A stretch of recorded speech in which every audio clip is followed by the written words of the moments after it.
The Zephyrian High Command meeting chamber buzzed with the distinctive chittering sounds of alien laughter. General Vex Tar, his forearms gesticulating wildly, projected holographic images of human military units across the crystalline conference table. The assembled officers from a dozen different species watched with obvious amusement as footage played of human soldiers crawling through mud, carrying what appeared to be primitive projectile weapons. "Look at these pathetic creatures." General Vextar's voice carried the metallic undertone characteristic of his species. While our warriors wield plasma rifles capable of melting through starship hulls, these humans still rely on chemical propellants and metal slugs. Their so-called snipers are particularly amusing. Commander Zelix, a towering insectoid from the hive worlds, clicked her mandibles in what passed for laughter among her kind.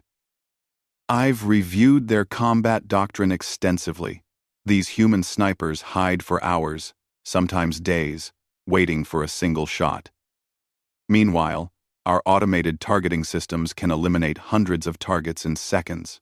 The holographic display shifted to show human sniper training footage. Soldiers lay motionless in ghillie suits, covered in vegetation and dirt, their faces painted in camouflage patterns. The alien officers watched as these humans practiced breathing techniques, calculated wind speeds, and adjusted for atmospheric conditions using primitive mathematical formulas. "Barbaric," muttered Admiral Koroth, his reptilian features twisted in disgust. "They actually use their biological eyes to aim. No thermal imaging, no quantum targeting matrices, no predictive algorithms, just organic vision and manual calculations." General Vextar switched the display to show human sniper rifles. The weapons appeared crude and mechanical compared to the sleek energy weapons favored by the Galactic Coalition forces. These chemical-powered projectiles have limited range and require constant maintenance. Our intelligence suggests that human snipers must account for planetary rotation, gravitational variations, and atmospheric density manually. What primitive thinking! The room erupted in various forms of alien laughter. The crystalline delegates chimed like wind chimes, while the gaseous nebula representatives fluctuated their density in rhythmic patterns that indicated humor. Only one figure remained silent throughout the presentation. Captain Threshka, a veteran warrior from the militaristic Dominar Empire, studied the footage with calculating eyes. Her scarred face bore the marks of countless battles across the galaxy. While her colleagues mocked the human techniques, she noticed something others missed: the incredible precision displayed in the training videos, the absolute stillness these humans could maintain, and the deadly accuracy of their shots. "Perhaps we underestimate them," Threshka said quietly, her voice cutting through the laughter. General Vextar's forearms stopped moving, and his compound eyes focused on her. "Surely you jest, Captain. These humans have been part of the Galactic Coalition for barely 2 rotations.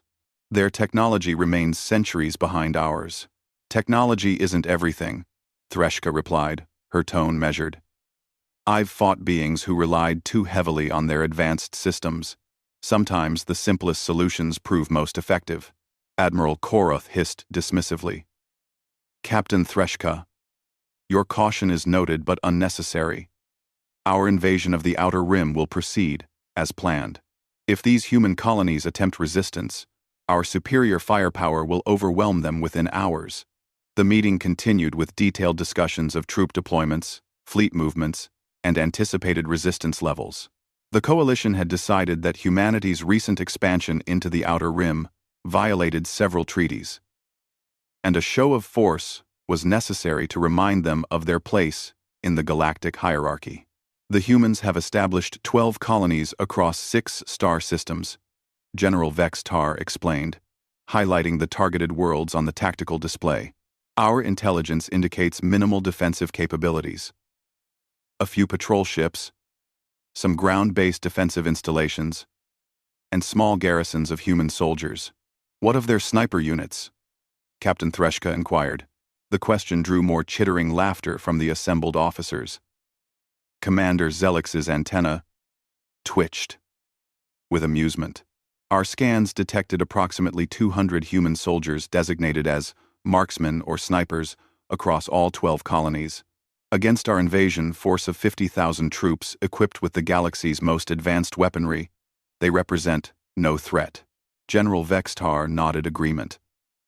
These human snipers will be easily detected by our thermal imaging systems and eliminated by our automated defense grids long before they can bring their primitive weapons to bear. The invasion will serve as an excellent training exercise for our younger officers. The strategic briefing concluded with assignments being distributed among the various coalition species. The Zephyrians would provide air support with their advanced fighter craft. The Hive World forces would handle ground assault operations. The Dominar Empire would coordinate orbital bombardment, if necessary. Each species brought their technological specialties to create what appeared to be an overwhelming force. As the officers dispersed to prepare their units, Captain Threshka lingered in the meeting chamber, studying the human footage once more. Something about the absolute focus she observed in the human snipers troubled her. In her extensive military career, she had learned that the most dangerous enemies were often those who appeared weakest. 3 days later, the coalition invasion fleet assembled at the edge of the Kepler system, where human colonies had established mining and research operations. The armada consisted of 200 warships, representing the combined might of a dozen alien civilizations. Plasma cannons capable of cracking moons gleamed along their hulls, and their shields could deflect the energy output of small stars. Admiral Koroth commanded the flagship, a massive reptilian dreadnought bristling with weapons. As they approached the first human colony world of New Terra, his confidence remained absolute. "Begin preliminary bombardment of military installations," he ordered. "We'll soften their defenses before landing our troops." The bombardment commenced with devastating precision. Human defense platforms erupted in brilliant explosions as plasma beams found their targets. The small human fleet in orbit scattered, their ships clearly outmatched by the coalition forces. Within minutes, organized human resistance appeared to crumble. "Pathetic," Admiral Koroth muttered, watching the tactical display. "Begin landing operations. I want this concluded before the midday meal." Thousands of alien warriors descended toward the planet's surface in armored dropships. The Zephyrian assault craft moved with graceful precision, while the Hive World transport vessels resembled massive insects descending from space. Each dropship carried advanced soldiers equipped with the finest military technology the galaxy could provide. The first wave landed in the primary human settlement without encountering significant resistance. Coalition forces quickly secured the spaceport, government buildings, and major infrastructure. Human civilians had apparently evacuated deeper into the mountainous terrain that dominated much of the planet's surface. "Resistance appears minimal," reported Commander Zelix as her troops established a perimeter around the landing zone. No sign of organized military response. General Vextar coordinated the advance from his command ship in orbit. "Excellent. Deploy search and destroy teams to eliminate any remaining human military personnel." This operation proceeds exactly as predicted. The alien forces began their systematic sweep of the surrounding area, confident in their technological superiority. Their advanced sensors detected life signs scattered throughout the mountain ranges, and pursuit teams moved to engage. What they didn't realize was that 200 human snipers had spent the past 3 months preparing for exactly this scenario. Staff Sergeant Maria Santos lay perfectly still beneath a carefully constructed hide made from local vegetation and specially treated fabric that masked her thermal signature. Her rifle, a precision instrument crafted by human engineers, rested on a custom-built bipod that eliminated even the slightest vibration. Through her scope, she watched alien soldiers advancing through the valley below, their confidence evident in their casual formation and relaxed postures. Maria had been a sniper for 12 years, serving in conflicts across human space before volunteering for colonial defense. Her rifle was chambered for armor-piercing rounds, specifically designed to penetrate advanced alien battlesuits. The weapon appeared primitive compared to alien energy weapons, but human engineers had spent decades perfecting its capabilities. She regulated her breathing, slowing her heart rate as her instructors had taught her years ago. The aliens below moved in a predictable pattern. their advanced technology making them overconfident. They relied on sensors that could detect most threats. But human snipers had learned to become ghosts. 2 kilometers away, Corporal James Mitchell occupied a similar position, his rifle trained on a different section of the alien advance. Like Maria, he had prepared his position for weeks, creating multiple firing lanes and escape routes. His ghillie suit incorporated materials that confused alien sensors, making him effectively invisible to their detection systems. The human snipers represented something the aliens had failed to understand: the ultimate evolution of the hunter-predator relationship. While alien civilizations had developed beyond the need for individual hunting skills, humans had refined these abilities into an art form. Each sniper was a product of thousands of years of human evolution, enhanced by modern training techniques and precision equipment. Maria's scope crosshairs settled on an alien officer directing troop movements from an elevated position. The target appeared confident, even careless, as he gestured with multiple appendages while coordinating his unit's advance.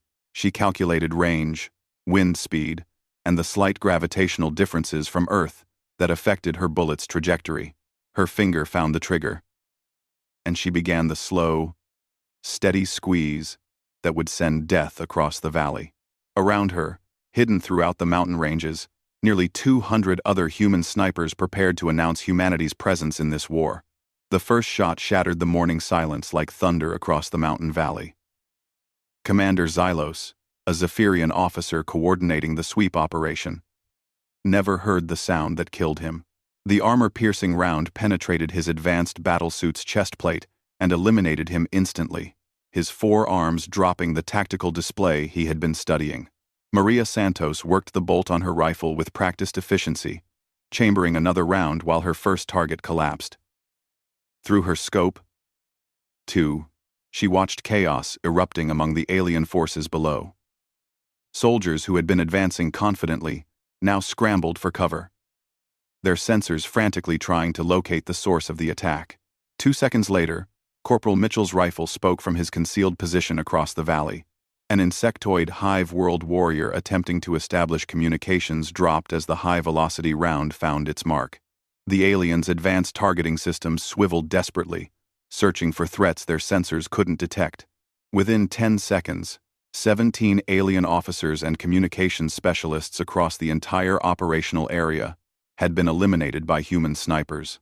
The carefully coordinated alien advance transformed into confusion as unit leaders disappeared and communication networks failed.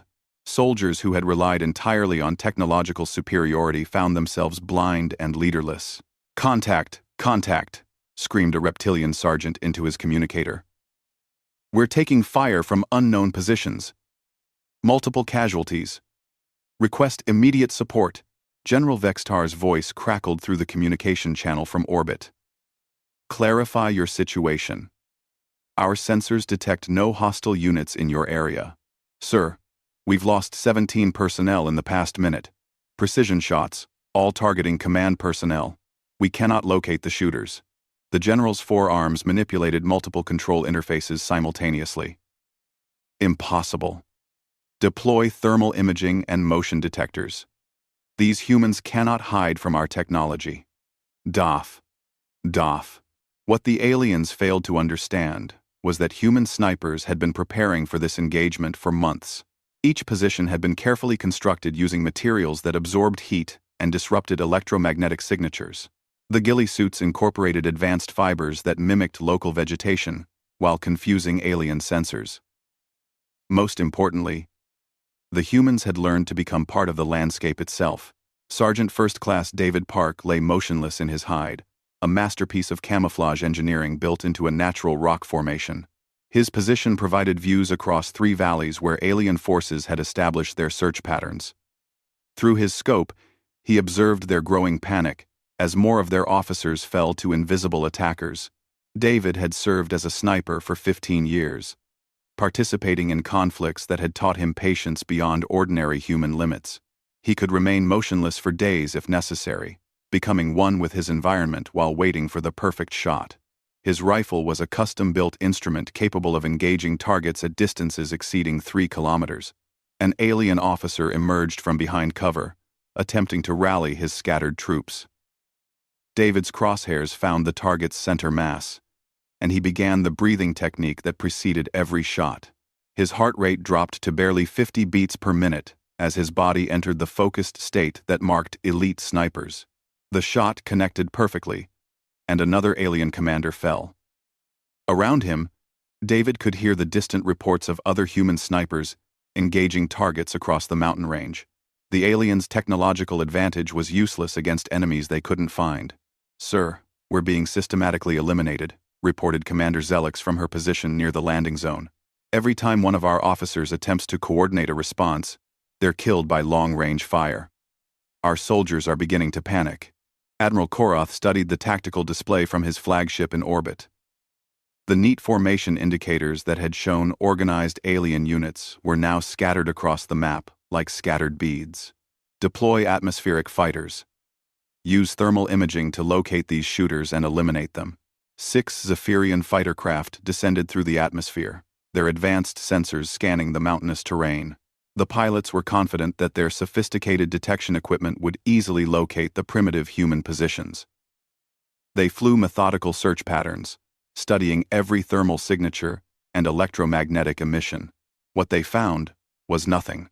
The human snipers had learned from previous encounters with alien technology. Their positions were thermally neutral, heated by the surrounding rocks to match ambient temperature. Their equipment incorporated materials that absorbed radar and other detection methods. Most remarkably, the snipers themselves had learned to control their body heat through breathing techniques and meditation practices. "Thermal scans negative," reported the lead fighter pilot. "No signatures matching human life forms in the target area." 2. "Impossible," Admiral Koroth snarled. "Expand the search pattern. These humans must be somewhere." Well, as the fighters continued their fruitless search, human snipers methodically eliminated more alien personnel on the ground. Each shot was carefully planned and precisely executed. The humans targeted communications equipment, officers, and specialists whose loss would maximize disruption to alien operations. Staff Sergeant Carlos Rodriguez occupied a position that allowed him to observe the main alien command post. Through his powerful scope, he watched enemy officers frantically attempting to coordinate their scattered forces. Their advanced technology had become a liability, as they couldn't comprehend an enemy that operated without electronic signatures. Carlos had grown up hunting in the mountains of his home colony. His father had taught him that successful hunting required becoming invisible to prey animals whose senses far exceeded human capabilities. Those lessons had translated perfectly to military sniping, where patience and invisibility meant survival. An alien general emerged from the command vehicle, his ornate uniform marking him as a high-value target. Carlos adjusted his scope for the extreme range, calculating the complex ballistics involved in sending a projectile across nearly 4 kilometers. The shot would require perfect technique and favorable atmospheric conditions. He waited 20 minutes for the wind to calm, then executed the most challenging shot of his career. The bullet traveled for almost 6 seconds before finding its target, eliminating the alien general who had been coordinating the entire ground operation. The death of their field commander sent shockwaves through the alien forces. Units that had been attempting to maintain formations scattered as junior officers realized they were being hunted by invisible predators. The technological superiority they had relied upon provided no protection against enemies who had mastered the art of becoming one with their environment. "Sir, we've lost General Korthak," Commander Zelix reported, her voice betraying stress uncommon among her species. "Long-range sniper fire. The shot came from impossible distance. Our remaining officers are requesting permission to withdraw to secure positions." Admiral Koroth's reptilian features contorted with rage and disbelief. "Withdraw? We have 50,000 troops armed with the galaxy's most advanced weapons, and you're requesting withdrawal because of a handful of primitives with chemical projectile weapons? Sir, they've eliminated 43 of our officers and specialists in the past hour. Our ground operations are paralyzed. We cannot locate or engage the shooters, despite deploying our most sophisticated detection systems." From her concealed position, Captain Threshka observed the unfolding disaster through her own tactical scope. Unlike her colleagues, she felt no surprise at the human effectiveness. Her experience had taught her that superior technology meant nothing against an enemy who refused to fight conventionally. "Admiral," Threshka's voice cut through the panicked communications. "Permission to deploy ground reconnaissance teams using traditional hunting methods." Quote, "Traditional methods." Admiral Koroth's voice carried disbelief. "Captain, we are a technologically advanced civilization. We do not resort to primitive tactics. Sir, our advanced methods have failed completely. These humans are fighting a type of warfare our technology cannot counter. We need soldiers who can think like hunters, not like computer operators." The suggestion was met with silence from the command frequency. The concept of abandoning technological advantages for primitive hunting techniques offended the fundamental beliefs of most Galactic Coalition species. They had evolved beyond such crude necessities. Meanwhile, human snipers continued their methodical elimination of alien personnel. Each death increased the panic among the remaining forces. Soldiers who had landed with absolute confidence now cowered behind inadequate cover, their advanced sensors providing no warning of incoming death. Master Sergeant Linda Foster had positioned herself to oversee one of the main valleys where alien forces were attempting to establish a defensive perimeter. Her 20-year career had included conflicts against enemies who possessed superior firepower, teaching her that victory often belonged to those who could remain invisible longest. Through her scope, she observed alien soldiers frantically digging defensive positions while their officers tried to establish some semblance of order. Their movements were predictable, driven by fear rather than tactical thinking. She selected targets systematically, prioritizing those whose elimination would create maximum disruption. Her first shot eliminated a communications specialist who was attempting to restore contact with orbital support. The second killed an officer, trying to organize his troops into effective firing positions. Each subsequent shot increased the chaos among the alien forces, transforming organized military units into scattered groups of frightened soldiers. The aliens' advanced battle suits provided excellent protection against energy weapons and explosive devices, but they had never been designed to stop high-velocity projectiles fired from extreme distances. Human engineering had specifically developed ammunition capable of penetrating advanced alien armor, turning their protective equipment into elaborate tombs. "Sir, we need immediate extraction," Commander Zelix transmitted desperately. "Our forces are combat ineffective. We've lost over 200 personnel to sniper fire, and our troops refuse to advance. Morale has collapsed completely." Admiral Koroth stared at his tactical display in disbelief. The neat unit markers that had represented an overwhelming invasion force now showed scattered groups hiding behind whatever cover they could find. His technologically superior military had been stopped by less than 200 humans armed with what appeared to be museum pieces. "Deploy orbital bombardment," he ordered finally. "If we cannot locate these snipers conventionally, we'll eliminate the entire area." "Sir," General Vextar's voice carried uncertainty, "orbital bombardment will also eliminate our own forces currently on the ground. Then order them to retreat to safe distance immediately. These humans have humiliated us long enough." As alien forces began their panicked withdrawal from the mountain ranges, human snipers maintained their pressure, eliminating rear-guard elements and preventing organized retreat formations. The invaders who had arrived expecting easy victory now fled in disorder, their technological superiority rendered meaningless by an enemy they couldn't see or understand.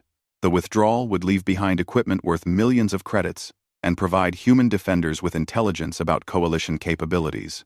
Most importantly, it would send a message throughout the galaxy that humanity would not be easily conquered, despite appearing primitively armed. High above in orbit, Admiral Koroth prepared to rain destruction upon the mountains below, unaware that his troubles with human snipers were only beginning. The time for mockery was about to end. The orbital bombardment began at precisely 1400 hours, transforming the mountain ranges into a hellscape of plasma fire and molten rock. Admiral Koroth watched with grim satisfaction as his dreadnought's main batteries carved deep craters into the terrain where human snipers had inflicted such devastating casualties on his ground forces. "Target all elevated positions," he commanded. These primitives may be skilled at hiding, but they cannot survive direct orbital fire. The bombardment continued for 2 hours, systematically destroying every conceivable sniper position across 3 mountain ranges. Plasma beams with the power of small suns scorched the landscape, turning solid rock into flowing lava. When the bombardment finally ceased, the mountains resembled the scarred surface of a dead moon. "Sir, thermal imaging shows no life signs in the bombardment zone," reported the weapons officer.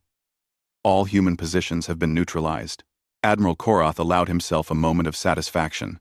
His forces had been humiliated by primitive humans, but superior firepower had ultimately prevailed. "Excellent. Prepare landing zones for our reserve forces. We'll establish permanent bases on each colony world to prevent future incidents." What Admiral Korath didn't realize was that human snipers had abandoned their mountain positions 12 hours before the bombardment began. Colonial intelligence networks had intercepted alien communications discussing orbital fire support, providing advance warning that allowed the marksmen to relocate to secondary positions prepared specifically for such contingencies. The humans understood something that the technologically advanced coalition forces had forgotten. Survival often depended on mobility and adaptability, rather than superior equipment. While aliens relied on their advanced sensors and targeting systems, human snipers operated like ghosts, appearing where least expected and vanishing before retaliation could occur. Captain Sarah Chen crouched in her new hide, constructed within the ruins of an abandoned mining facility 30 kilometers from the original battleground. Her position overlooked the main supply route that coalition forces were using to transport equipment and personnel between their landing zones. The location provided excellent fields of fire while remaining invisible to orbital surveillance. Sarah had served as a sniper instructor before volunteering for colonial defense. Her students included many of the marksmen who had participated in the previous day's engagement. The tactical withdrawal to secondary positions had been practiced extensively during training exercises, allowing the human snipers to disappear completely while alien forces believed them destroyed.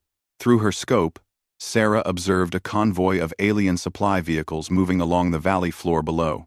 The vehicles were heavily armored and escorted by infantry units, but their drivers had become overconfident following the orbital bombardment. They believed the sniper threat had been eliminated and had relaxed their security protocols accordingly. Sarah's target was not the convoy itself, but rather the communications relay station that had been established at the valley's midpoint. Destroying the relay would disrupt communications across the entire operational area, forcing alien units to operate independently without coordinated support.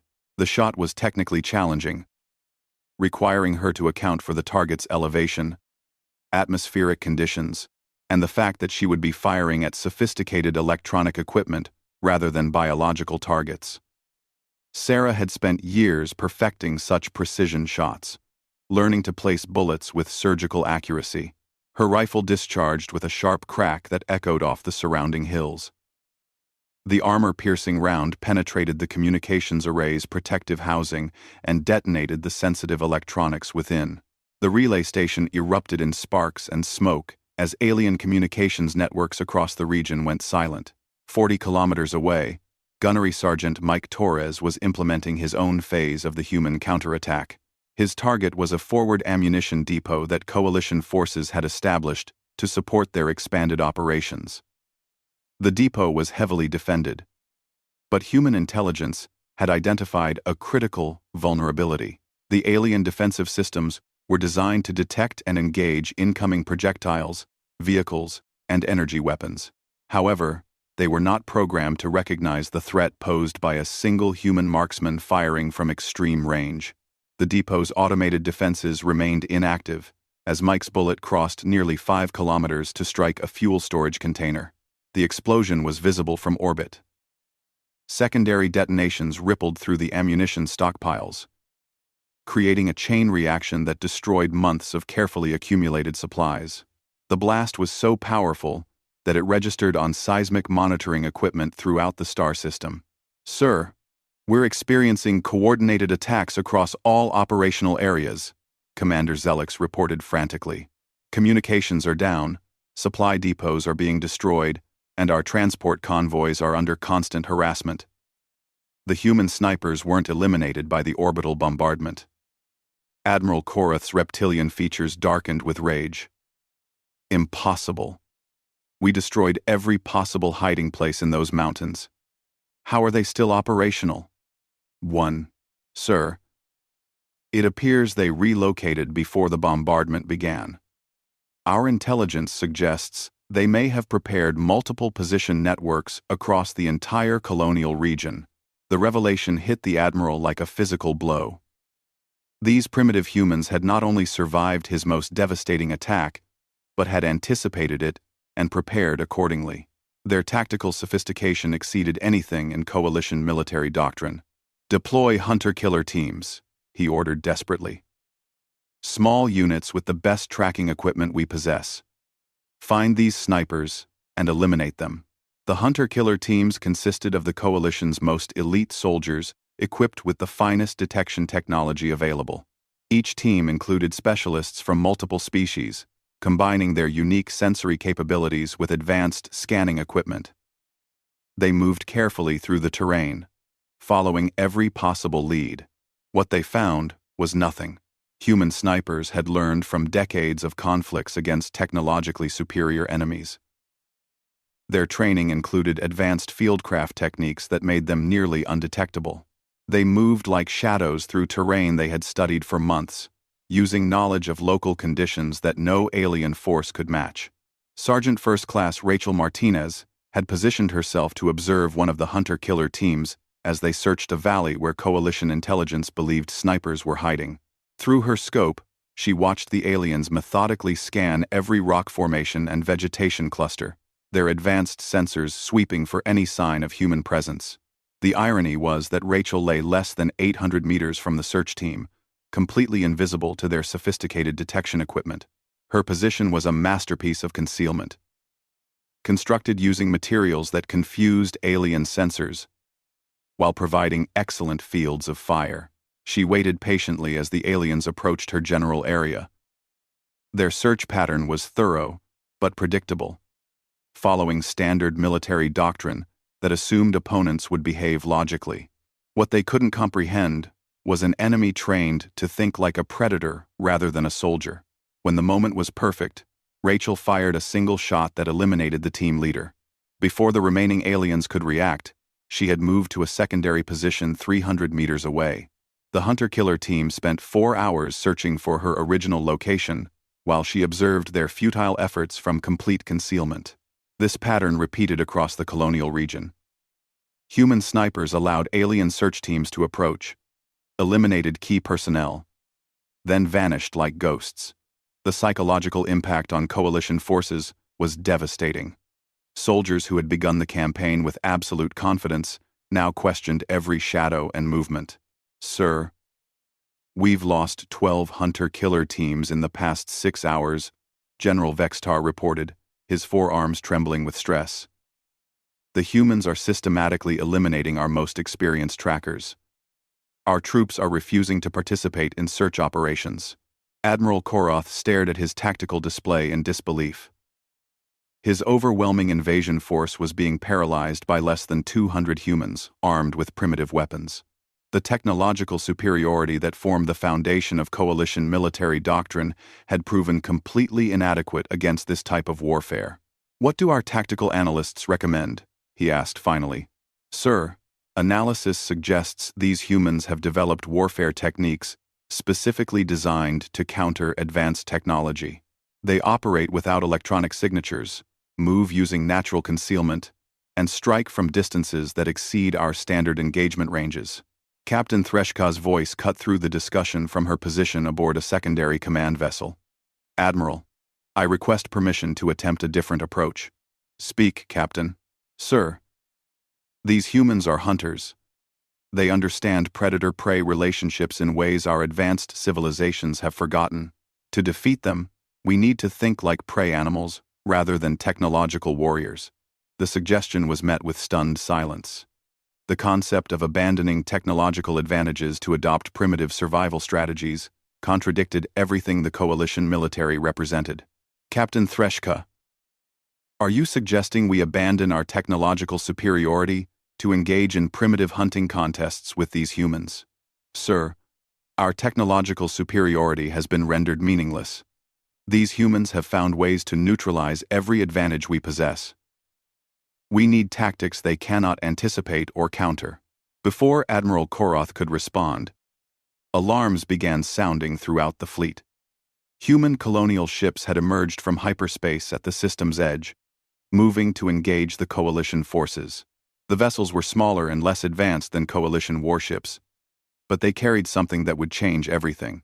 Sir, the approaching human vessels are launching what appear to be boarding pods, reported the sensor officer. Trajectory indicates they're targeting our support ships. Admiral Koroth realized with growing horror that human tactics extended beyond planetary surface operations. If human soldiers could somehow board Coalition vessels, the technological advantages of advanced starships would become meaningless in close-quarters combat. All vessels, prepare for boarding actions. Deploy security teams, and seal all airlocks. What the Admiral didn't know was that the human boarding parties included snipers equipped with weapons specifically designed for shipboard operations. The confined spaces of starship corridors would become hunting grounds, where technological superiority meant nothing against enemies who could kill from the shadows. As the first human boarding pods made contact with Coalition hulls, the sound of cutting torches began echoing through the fleet's corridors. The hunters were coming aboard, and the mockery was about to end permanently. The galaxy would remember this day as the moment when humanity announced its arrival as a force that could not be ignored or underestimated. The precision, patience, and lethal skill of human snipers had transformed what should have been an easy conquest into a humiliating defeat that would reshape interstellar warfare forever. In their hidden positions throughout the colonial region, human marksmen continued their patient vigil, crosshairs tracking targets across distances that seemed impossible. The aliens had learned too late that sometimes the most primitive weapons, in the hands of those who understood their true potential, could defeat the most advanced technology in the galaxy. The age of human warfare had begun, and it would be fought on humanity's terms.